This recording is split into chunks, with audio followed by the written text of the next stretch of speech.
জাহান্নামী শাস্তি সম্পর্কে কোরআন ও সহিহ হাদিসে অনেক ভয়াবহ বর্ণনা এসেছে, যা মানুষকে গুনাহ থেকে বাঁচতে এবং আল্লাহর পথে ফিরতে সতর্ক করে। নিচে সংক্ষেপে কিছু গুরুত্বপূর্ণ বর্ণনা তুলে ধরা হল।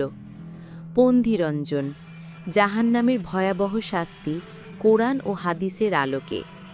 তাপ, জাহান্নামের আগুন দুনিয়ার আগুনের চেয়ে ৭০ গুণ বেশি উত্তপ্ত। রাসূলুল্লাহ সাল্লাল্লাহু আলাইহি ওয়াসাল্লাম বলেছেন, জাহান্নামের আগুন দুনিয়ার আগুনের চেয়ে ৭০ গুণ বেশি উত্তপ্ত।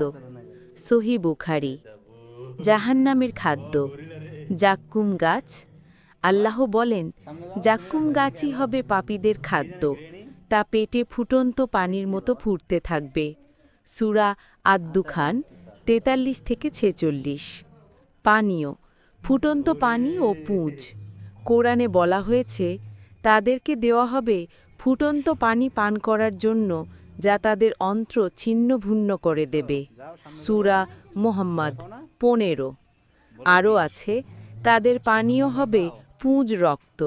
সূরা ইব্রাহিম ১৬-১৭। তাদের চামড়া পুড়ে গেলে আবার নতুন করে তৈরি করা হবে। আল্লাহ বলেন, তাদের চামড়া যখন পুড়ে যাবে, তখন আমি তাদেরকে নতুন চামড়া দিব, যাতে তারা শাস্তি স্বাদ গ্রহণ করতে থাকে। সূরা নিসা ৫৬। জাহান্নামের গভীরতা, রাসূল সাল্লাল্লাহু আলাইহি ওয়াসাল্লাম বলেছেন, জাহান্নামে পাথর নিক্ষেপ করলে তা ৭০ বছর ধরে নিচে পড়তে থাকবে, তারপরও তলায় পৌঁছাবে না।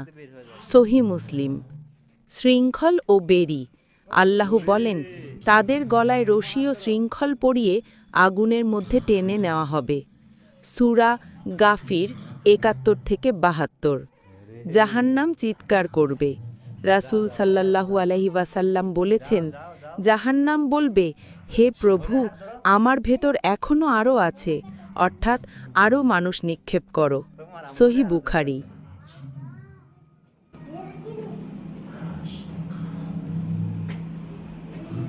অন্ধকার করে রাখছে।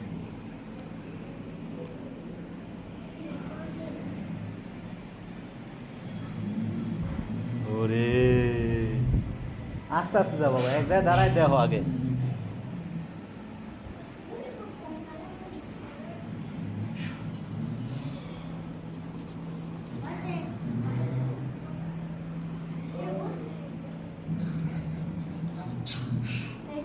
শুয়ে রয়েছে।